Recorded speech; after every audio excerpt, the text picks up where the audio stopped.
বছর ঘুরে ত্যাগ আর মহিমার বার্তা নিয়ে আমাদের মাঝে আবারও ফিরে এসেছে পবিত্র ঈদুল আজহা। সবাইকে জানাই পবিত্র ঈদের অনেক অনেক শুভেচ্ছা। ঈদের আনন্দ মানেই তো ভাগ করে নেওয়া, প্রিয়জনদের সাথে সময় কাটানো আর নতুন নতুন জায়গায় হারিয়ে যাওয়া। আমাদের আজকের আয়োজনে যেমন থাকবে ভ্রমণের রোমাঞ্চ, তেমনি থাকবে রান্নার ধুম আর বন্ধুদের সাথে জম্পেশ আড্ডা। তাহলে চলুন শুরু করা যাক আমাদের আজকের বিশেষ আয়োজন ঈদের জয়গান। ঈদের ছুটিতে আমরা অনেকেই চাই একটু নিরিবিলি জায়গায় সময় কাটাতে। আজ আমরা যেখানে দাঁড়িয়ে আছি, এখানকার প্রতিটি দেয়াল আর কারুকাজে মিশে আছে শত বছরের ইতিহাস। আমরা এখন ঘুরে দেখব এই চমৎকার স্থাপত্যটি। আসলে ইতিহাস আমাদের শেকড়ের কথা বলে। এই রাজকীয় আভিজাত্য আর চারপাশের প্রকৃতি মিলে আমাদের ঈদের ভ্রমণটাকে একদম পূর্ণতা দিয়েছে। চলুন আমাদের ক্ষুদে সদস্যদের সাথে নিয়ে এই ঐতিহাসিক সৌন্দর্যের গভীরে প্রবেশ করি।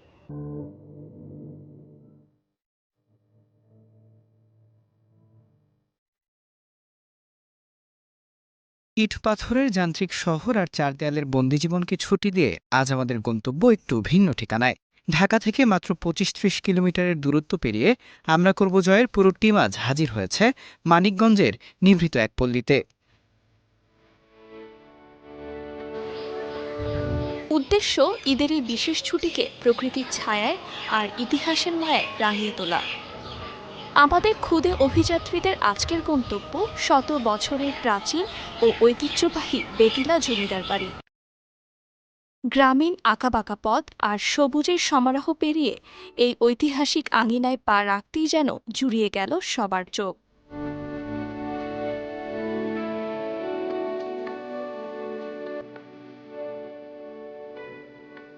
পেছনে যে বিশাল অট্টালিকাটি দেখছেন সেটি কেবল একটি দালান নয়, এটি সময়ের এক নীরব সাক্ষী। আজ আমরা ঈদের জয়গানের পুরো টিম এসেছি মানিকগঞ্জের ঐতিহাসিক বেতিলা জমিদার বাড়িতে। চলুন আজ আমরা এই আভিজাত্যের অলিগলি ঘুরে দেখি।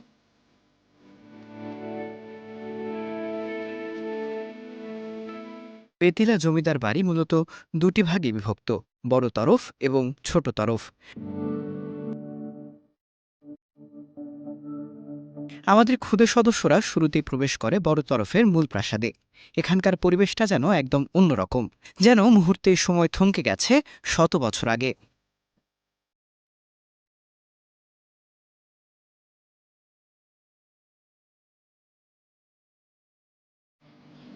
প্রাচীন এই জমিদার বাড়ির দেয়াল ছুঁয়ে ডালপালা মেলেছে বুনো গাছপালা। চারদিকে পাতা নড়ার শব্দ আর পাখির কিচিরমিচির তৈরি করেছে এক অদ্ভুত শান্তিময় পরিবেশ।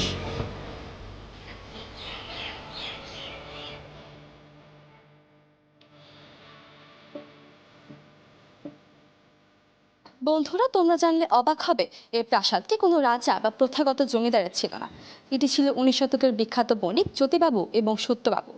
ব্যবসা প্রয়োজনে তারা এই বিশাল অট্টালিকা গড়ে তুলেছিলেন।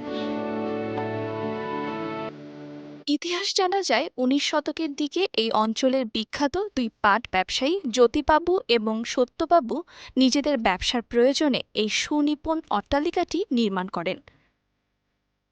গ্রিক স্থাপত্যশৈলীর যে অনন্য কাজ এই সুউচ্চ থামগুলোতে দেখা যায়, তা এক নজরেই যে কাউকে মুগ্ধ করতে বাধ্য।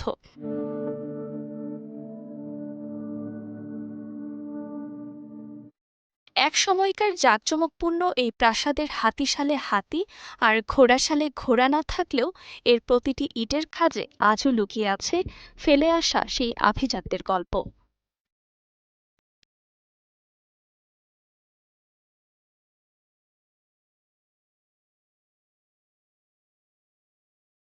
আমরা এখন দাঁড়িয়ে আছি এই বাড়ির পেছনের অংশে। এখানকার প্রতিটি জানালা আর লোহা ধরা দেওয়াল যেন কোনো পুরনো গল্পের পাতা।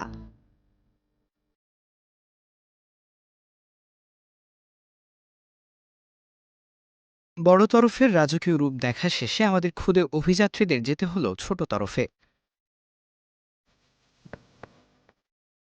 তবে এই দুই তরফের মাঝখানের পথটি কোনো সাধারণ পথ নয়। বড় তরফ থেকে ছোট তরফে পৌঁছাতে বেশ কিছুটা পথ পায়ে হেঁটে অতিক্রম করতে হয়। আর এই দুই বিশাল রাজপ্রাসাদকে মাঝখান থেকে বিভক্ত করে বয়ে গেছে একটি বিশাল খাল, যা দেখতে অবিকল কোনো নদীর মতো। এক সময়কার প্রমত্তা গাজীখালী নদীর শাখায় এই খালটি ছিল এই জমিদারদের যাতায়াত আর ব্যবসার প্রধান রুট। এই নদীপথ ব্যবহার করেই বড় বড় বজ্রা নৌকায় করে আসতেন বিদেশি বণিকেরা। একসময় পুকুর ঘাটে হয়তো উৎসবের আমেজ থাকতো, রূপকথার মতো নৌকায় করে আসতেন অতিথিরা। সময়ের বিবর্তনে আজ অনেক কিছু ফিকে হয়ে গেলেও এর আভিজাত্য আজও হারিয়ে যায়নি। আমাদের ছোট্ট সদস্যরা আজ সত্যি এক অন্যরকম ইতিহাসের স্পর্শ পাচ্ছে।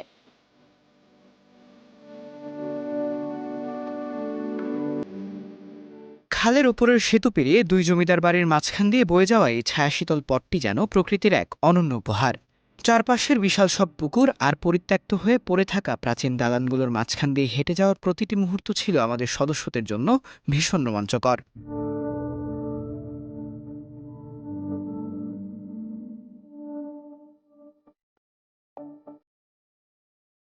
বড় তরফের মনোমুগ্ধকর পরিবেশ আর সুন্দর শিল্পকর্ম দেখে আমরা কিন্তু সবাই মুগ্ধ। তবে বেতিলার জমিদার বাড়ি এখানেই কিন্তু শেষ নয়। বড় জমিদার বাড়ি থেকে কিছু দূর হেঁটে গেলেই চোখে পড়ে এই ছোট তরফগুলো। এখানের বাড়িগুলো ছোট ছোট হলেও বাড়ির প্রতিটি ইটে রয়েছে নিপুণ কারুকার্য। বড় তরফ আর ছোট তরফ মিলিয়েই যেন বেতিলার জমিদার বাড়ি ফুটে উঠেছে পূর্ণাঙ্গ রূপে। ছোট তরফে পৌঁছাতেই দেখা গেল এক ভিন্ন চিত্র। ইতিহাসে জানা যায় বড় তরফটি যখন ব্যবহৃত হতো মূল কাচারি, বিচারালয় এবং রাজকীয় অতিথিশালা হিসাবে, এই ছোট তরফটি তখন ছিল জমিদার জ্যোতিবাবু ও সত্যবাবুর পরিবারের অন্দরমহল এবং তাদের শরিকদের নিজস্ব বাসস্থান। এই ছোট তরফের ভবনগুলোই একসময় বাস করতেন জমিদারি পরিবারের নারী, শিশু এবং তাদের ঘনিষ্ঠ আত্মীয়রা। কালের বিবর্তনে ১৯৪৭ সালের দেশভাগ এবং পরবর্তীতে ১৯৭১ সালের মুক্তিযুদ্ধের সময় এই জমিদার পরিবার ভারতবর্ষের উদ্দেশ্যে এই এলাকা ত্যাগ করেন। এরপর দীর্ঘদিন পরিত্যক্ত থাকার পর এখানকার সুউচ্চ ঘর ও বিল্ডিংগুলোতে বর্তমানে স্থানীয় সাধারণ মানুষজন বসবাস করছে। বাড়িগুলোর কারুকাজ বড় তরফের চেয়ে কিছুটা ছোট বা সাধারণ হলেও এর নিজস্ব নান্দনিকতা ও আভিজাত্য দেখার মতো। ঈদের এই বিশেষ সময়ে আমরা করব জয়ের পুরো টিম একসাথে ঘুরে বেড়ানোর এই মুহূর্তগুলো স্মৃতির ক্যানভাসে বন্দি করে নিচ্ছিল পরম আনন্দে।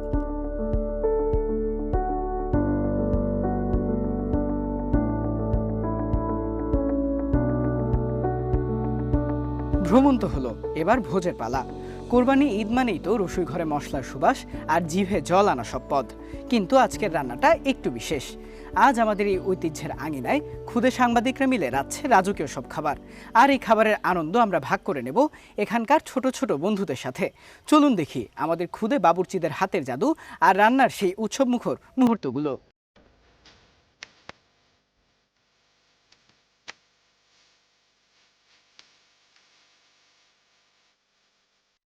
আমাদের খুদে সদস্যরা আজ নিজেরাই কোমর বেঁধে নেমে পড়েছে রান্নার কাজে।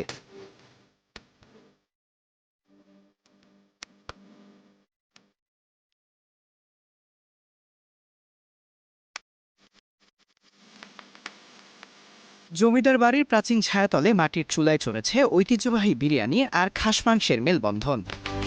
সব সময় তো মাইক্রোফোন হাতে শহরের আনাচে কানাচে ঘুরে বেড়াই, কিন্তু আজকে আমাদের সাংবাদিকরা বসেছে বিরিয়ানি রান্না করতে। চলো বন্ধুরা, আমরা জেনে আসি তানবীরের কাছ থেকে কিরকম লাগছে তার বিরিয়ানি রান্না করতে। কেমন লাগছে বিরিয়ানি রান্না করতে তানবীর? আমরা করবো জয়ের টিম, আমরা সবাই মিলে আজকে এই সময়টাকে উপভোগ করছি। আসলে খুবই ভালো লাগছে, কারণ এরকম সময়টা আমরা সচরাচর উপভোগ করতে পারি না। সে তো শহর অঞ্চলে আমরা বেড়ে উঠেছি, তো এইটাই। কখনো কি বাসায় বিরিয়ানি রান্না করা হয়েছে নাকি এই প্রথম?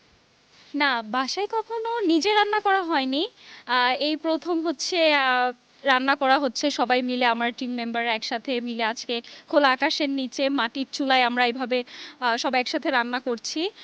এটা একটু কষ্টকর কিন্তু খুব ভালো লাগছে সবাই একসাথে এভাবে বিরিয়ানি রান্না করতে।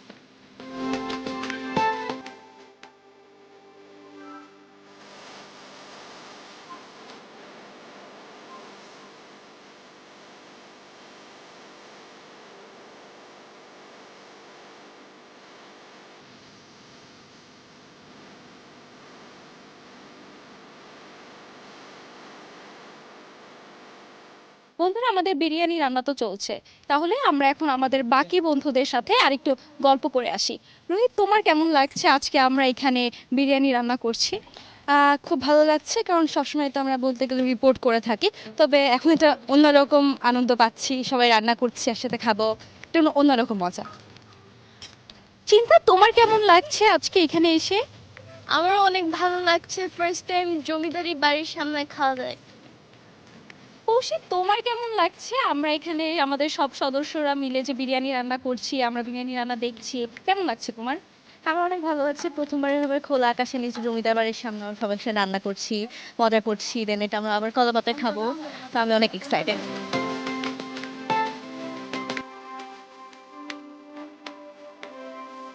ধোয়া ওঠা গরম বিরিয়ানির সুবাসে তখন পুরো আঙিনা ম ম করছে। নিজেদের হাতে রাধা খাবার আর এই গ্রামীণ প্রকৃতির বুদবুদ, ঈদের এর চেয়ে বড় সার্থকতা আর কি হতে পারে? দীর্ঘ ঘোরাঘুরির ক্লান্তি নিমেষেই উধাও হয়ে গেল যখন সবাই একসাথে মাটিতে গোল হয়ে বসে প্রথম লোকমাটি মুখে তুলল। উৎসবের দিনটিতে সবার সাথে মিলেমিশে খাওয়ার এই মুহূর্তটি ছিল আজকের অন্যতম সেরা অর্জন।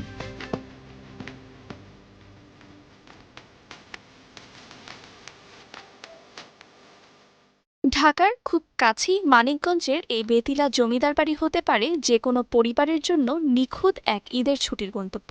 ইট পাথরের বন্দিদশা থেকে বাচ্চাদের মুক্ত করে প্রকৃতির এই শান্ত ছায়া আর ইতিহাসের আঙিনায় নিয়ে এলে তাদের মানসিক বিকাশ যেমন ঘটবে, তেমনি পারিবারিক বন্ধনও হবে আরও সুদূর।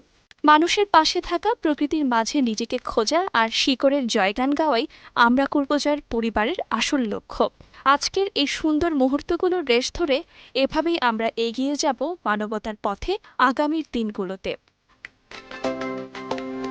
বেতিলা জমিদার বাড়ির ইতিহাসের পাতায় আমাদের আজকের এই ভ্রমণ এখানেই শেষ। আমরা আবার হাজির হব নতুন কোনো ঐতিহ্যের খোঁজে। ততক্ষণ পর্যন্ত তোমরা ভালো থেকো, সুস্থ থেকো। আল্লাহ হাফেজ।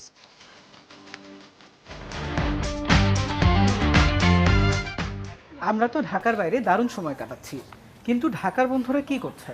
তারা কি ঈদের আমেজ মিস করছে? একদমই না। ঢাকার বন্ধুদের ঈদ আড্ডা জমিয়ে তুলতে আমাদের সাথে যুক্ত হচ্ছেন জনপ্রিয় কার্টুনিস্ট। চলো সরাসরি চলে যাই ঢাকার সেই আড্ডায়। তোমরা এখনো রেডি হও নাই? ওরা ভুলে যাক, তবু বলতে দিস না আমায়। অন্তিক ভাইয়ের বিয়ে ক্র্যাশ করব। জোস ভাই আমার প্যারা নিতেছেন কেন? শান্তিতে মেয়ে দিয়ে আস্তে একটা ঘুম দেন, বহুত এলাইছি এবার আমার টাকা দেন। আমি হইলাম আপনার মেয়ের সেরা একটা বয়ফ্রেন্ড। না, এই আপা জমে নেই। শামীম আশরাফ না, আমার বিয়ে শাদী নিয়ে আপনারা যা শুরু করছিলেন সেটা সত্যি বলতে দেখার মতো ছিল, কিন্তু আপনারা তো জানেন আপনারা কি করছেন, এন্ড আপনারা তো এই ভিডিওতে সেটা দেখতে আসেননি। ওরা ভুলে যাক, তবু বলতে দিস না আমায়।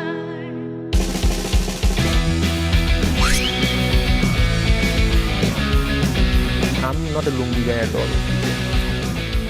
বন্ধুরা, আজকের এই যুগে দাঁড়িয়ে আমরা যখনই ডিজিটাল কন্টেন্ট ক্রিয়েশন কিংবা আধুনিক প্রযুক্তির কথা বলি, তখনই আমাদের চোখের সামনে ভেসে আসে একঝাঁক স্বপ্নবাজ তরুণের মুখ, যারা চিরাচরিত প্রথার বাইরে গিয়ে নিজের মেধার উপর ভিত্তি করে কেবলমাত্র কম্পিউটার স্ক্রিনকে সঙ্গী করে বদলে দিচ্ছে গোটা বাংলাদেশের কন্টেন্ট ক্রিয়েশনের চিত্র।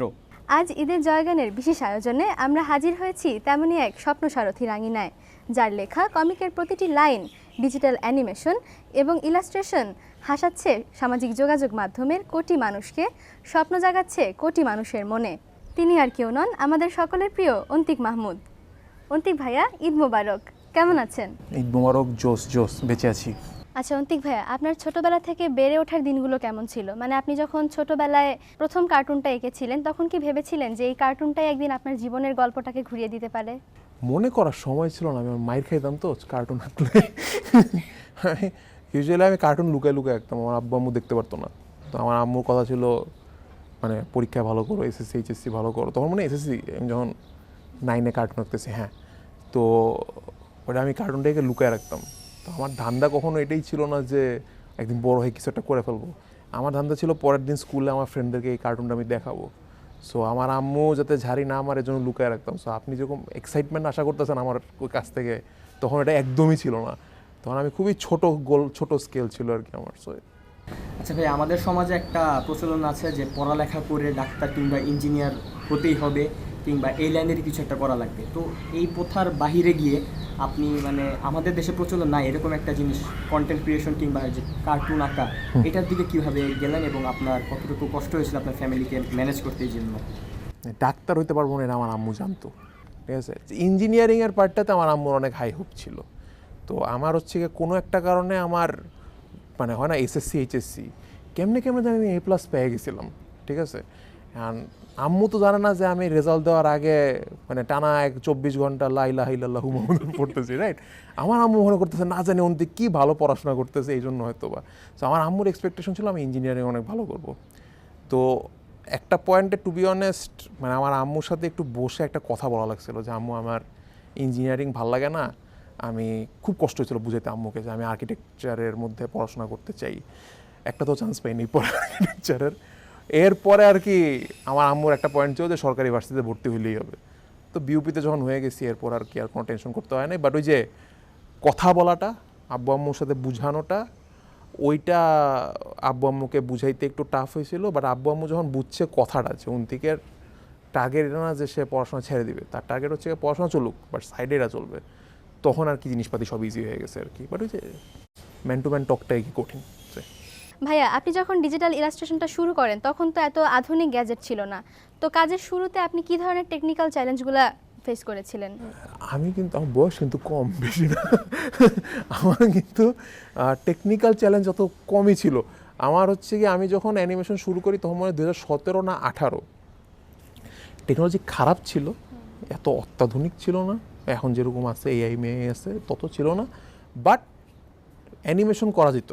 আমার নিজের ল্যাপটপে আমি অ্যানিমেশন করতাম। আমার মনে আছে আমি যখন ভিডিও এডিটিং করতাম, একটা টাইম ছিল যখন আমি বন্ধুদের জন্য ভিডিও এডিটিং করতাম, তখন হচ্ছে গিয়ে আমি মানে আমার ল্যাপটপ এত খারাপ ছিল যে আমি স্ক্রিনে দেখতে পারতাম না কী হইতেছে যখন এডিট করতেছি, তো মানে প্লে করতে পারতাম না আর কি। তারপর যখন নতুন একটা ল্যাপটপ কিনছি তখন আমি দেখছি যে টেকনোলজিক্যালি খুব একটা ঝামেলা ফেস করি নেই। আর সত্যি কথা বলতে মানুষ মনে করে যে একটা টাইমে টেকনোলজিক্যাল অনেক ডিফিকাল্টিস ছিল, এখন নাই, তখন থেকেই ছিল না। মানুষ মনে করেন যে আগে খাতায় একটা পর একটা পৃষ্ঠা ছবি আঁকতো, এরপর সেগুলো ছবি তুলতো এবং কুইকলি প্লে করতো, সেটাই অ্যানিমেশন ছিল তখন। That was normal. তখন মানুষের মাথায় এটা আসে না যে ল্যাপটপে তারা অ্যানিমেশন করবে।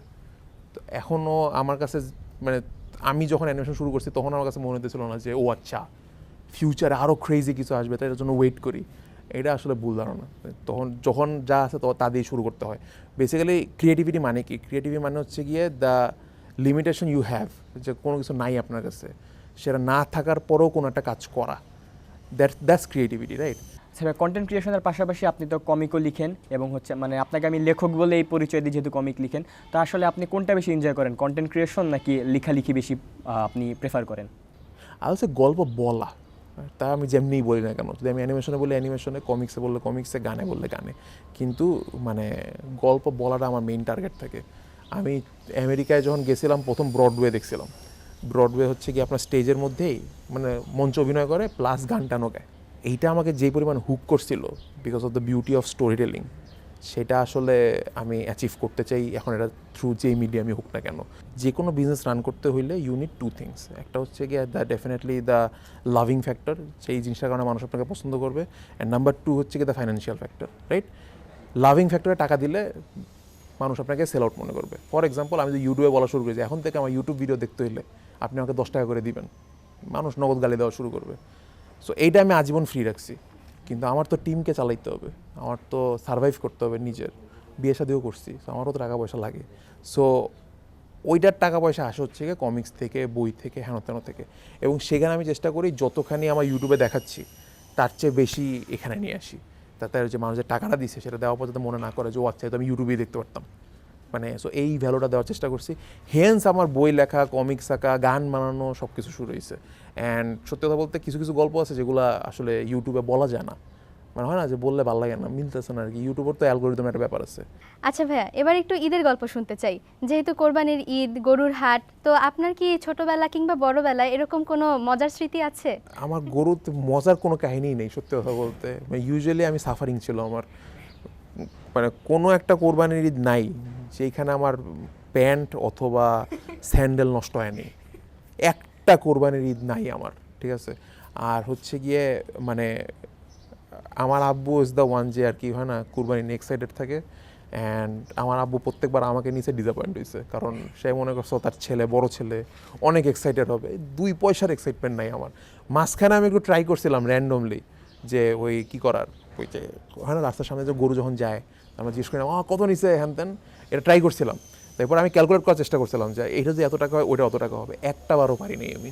আমাদের মধ্যে তো একটা হাট নিয়ে, কুরবানির হাট নিয়ে অনেক একটা উন্মাদনা কাজ করে, আমরা হাটে যাই, গরু দেখি, এনজয় করি। তো আপনি আসলে ছোট থেকে এটা কিভাবে এনজয় করেছেন বা কতটুকু এনজয় করেছেন?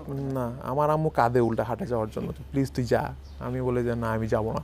আমার আম্মু টাইনা আমার ঘর থেকে বাইরে, তুই বাইরে এখান থেকে। না প্লিজ, আমি বাসায় থাকি, আমি ভালো ছেলে হয়ে থাকতে চাই বলে আমি বাসায় থাকি, কারণ আমার এক্সপিরিয়েন্স অনেক খারাপ। এই যে কুরবানি ঈদের দিন যে গরু কাটা, মাংস নেওয়া, আত্মীয় স্বজনকে ডেলিভার করা, এটার মধ্যে আপনার কতটুকু ভূমিকা থাকে? জিরো। আমি খালি একটা কাজ করি, সেটা আমি খুব দায়িত্ব সহকারে করি। সেটা হচ্ছে গরু যখন কাটে তখন আমি কাটার পাশে দাঁড়ায় থাকি এবং কেউ একজন আমার ছবি তোলে। এই দায়িত্ব আমি 100 পালন করি। করার পরে সেই ছবি আমি সবাইকে পাঠায় বলি ঈদ মোবারক। সবাই খুব খুশি হয় তখন যে আরে ছেলেরা অনেক রেসপন্সিবল, ঠিক আছে। আর আমার আব্বুর একটা ট্রিক বের করে ফেলছি, মানে আমার আব্বুকে খুশি করার ট্রিক বের করে ফেলছি। কিছু না, আমি যে আব্বুর পিছু আধা ঘন্টা 1 ঘন্টা দৌড়াই হ্যাঁ বা না বলি যে এটা কি করা উচিত, হ্যাঁ এটা কি করা উচিত, না না, তাহলে আমার আব্বু মনে করে আরে বাপরে সেই ইনভলভড, ঠিক আছে আমার ছেলে। এই দুটা ট্রিক বের করে ফেলার পর থেকে আমার আর কিছু করা লাগে না, আমি অনেক আরামে আছি। খুব বেশি দূর না হলেও বেশ কিছুটা পথ আপনি এখন আপনার এই জার্নিতে আসছেন। এই জার্নিতে আপনার মানে কোথাও কি মনে হয়েছে যে এইটাই হয়তো আমার এখানে শেষ, আমি এখান থেকে আগাবো কিভাবে বা আমি সামনে কি করবো আমি জানি না, এরকম কোনো কি মানে ডাউন পয়েন্ট আপনার এসেছিল কি না? ইউসি, আমি সায়েন্সের স্টুডেন্ট, হ্যাঁ, বিজনেস নিয়ে আমার কোনো আইডিয়াই নেই, ওকে। তো সেই অবস্থায় যখন আমার বলা হয় বিজনেস ডিসিশন নিতে, আমি একটু লস্ট থাকি। কিন্তু ইউজুয়ালি আমি কখনো এটা ফিল করি না যে এটাই শেষ। আমি এটা ফিল করি যে আমি যদি কোনো একটা ফেল করছি, এখান থেকে কোনো কিছু একটা শিখবো, শিখে I will do it again. So I always make sure যে আমার ওই সেকেন্ড চান্সটা যাতে আমার জন্য থাকে। এখন আপনি যে পর্যায়ে আছেন, এইখানটাতে দাঁড়িয়ে আপনি একদম ছোট্ট অন্তিক, এখন তো সেই অন্তিককে আপনি কি বলতে চান এবং আপনি যে ধারণা নিয়ে বা যা টার্গেট নিয়ে শুরু করেছিলেন সেই পর্যায়ে কি আপনি এখনো পৌঁছাতে পেরেছেন কিনা?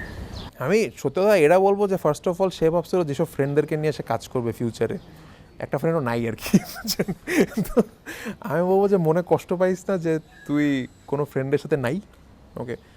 তবে বাদ বাকি সে যা করছে I say keep that up, because মানে তারা অন্তিক রাইট নাও অন্তিক যা আছে আই থিঙ্ক এটা হইতেই পারছে, বিকজ ছোটোবেলার অন্তিক ওরকম ছিল। এই অ্যানিমেশন অথবা কমিক্স এটা নিয়ে আপনার মানে আন্তর্জাতিক প্ল্যাটফর্মে কি কোনো প্ল্যান আছে কিনা? ইয়েস, প্ল্যান আছে। অলরেডি আমাদের কন্টেন্ট বা আমাদের কমিক্স বা আমাদের জিনিসপাতি ইন্ডিয়াতে, আমেরিকায় প্রচুর দেখা হয়। So if you think about it, Indian culture কিন্তু অনেক বড় একটা কালচার, আমেরিকান কালচার কিন্তু অনেক বড় একটা কালচার, প্লাস এটা অনেক মানুষ, বিশ্বের ডিফারেন্ট মানুষ মানে আইদার ইন্ডিয়াতে আসে নাহলে আমেরিকায় যায়, right.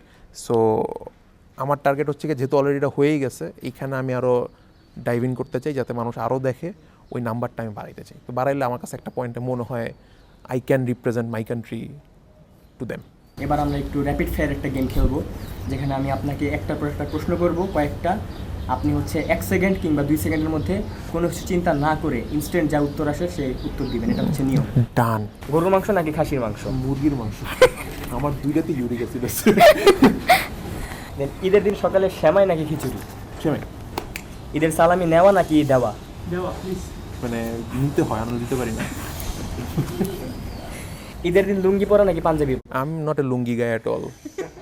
Panjabi, full jeans pant, মানে হয় না যেমনি নিজেকে ঢাইকা রাখি বক্সের মধ্যে। কোল্ড ড্রিঙ্কস নাকি বোরহানি? শিট। পানি, ডায়েট কোক। বিরিয়ানি নাকি কাচ্চি? বিরিয়ানি। ঈদের দিন ডায়েট করা কি সম্ভব? ইয়েস, আমার করতে হয় মেডিকেল কারণে। পেন ট্যাবলেট নাকি খাতা pencil? Tablet. I am sorry, মানে আমি অনেক আর্টিস্ট আমার মাইট দিবে, but I am sorry. Comic book লেখা নাকি অ্যানিমেশন ভিডিও তৈরি করা? Comic book. Oh my god, I hate animating ভাই। ও মা, আমি যে কমিক বুক যদি একটা হইতো, এটা কি বলা যায়, হয় না যে ইউটিউবে ছাড়া যেত কমিক বুক, আমি ছাড়তাম ভাই। মানে আমি অ্যানিমেশন, আমি পারলে মানুষদেরকে হায়ার করি যে ভাই আপনি অ্যানিমেশনটা করে দেন। আমার অ্যানিমেশন সহ্য হয় না অ্যাট দিস পয়েন্ট। ইয়াং ছিলাম তখন করতে পারতাম, এখন পারি না। অন্তিক ভাই, আপনাকে অসংখ্য ধন্যবাদ। আপনার শত ব্যস্ততার মাঝেও ঈদের এই সময় আমাদেরকে সময় দেওয়ার জন্য এত সুন্দর একটি আড্ডা উপহার দিলেন আমাদেরকে। আমরা দোয়া করি এবং আশা করি আপনার এই কাজ, আপনার কন্টেন্ট ক্রিয়েশন আরও অনেক দূর আগাবে এবং আপনার থেকে আমরা আরও সুন্দর কন্টেন্ট উপহার পাবো আগামীতে। Thank you so much. I really hope আপনারা আবার আসবেন নেক্সট ঈদে, আবার দেখা হবে। But till then, bye. Thank you so much. Eid মোবারক। প্রিয় দর্শক, আপনাদেরকেও অসংখ্য ধন্যবাদ আমাদের সঙ্গে পুরো অনুষ্ঠান জুড়ে থাকার জন্য। আশা করছি আবার দেখা হবে। সেই পর্যন্ত সবাইকে আল্লাহ হাফিজ। দেখতে দেখতে আমাদের আজকের দিনটি শেষ হয়ে এলো। ভ্রমণ, রান্না আর আড্ডার মধ্য দিয়ে আমরা চেষ্টা করেছি ঈদের আনন্দকে আপনাদের সাথে ভাগ করে নিতে। শেকড়ের টান আর মানবতার জয়গানে এভাবে আমরা এগিয়ে যাব। আপনারা সবাই ভালো থাকুন, সুস্থ থাকুন আর আনন্দে কাটুক আপনাদের ঈদ। ঈদ মোবারক।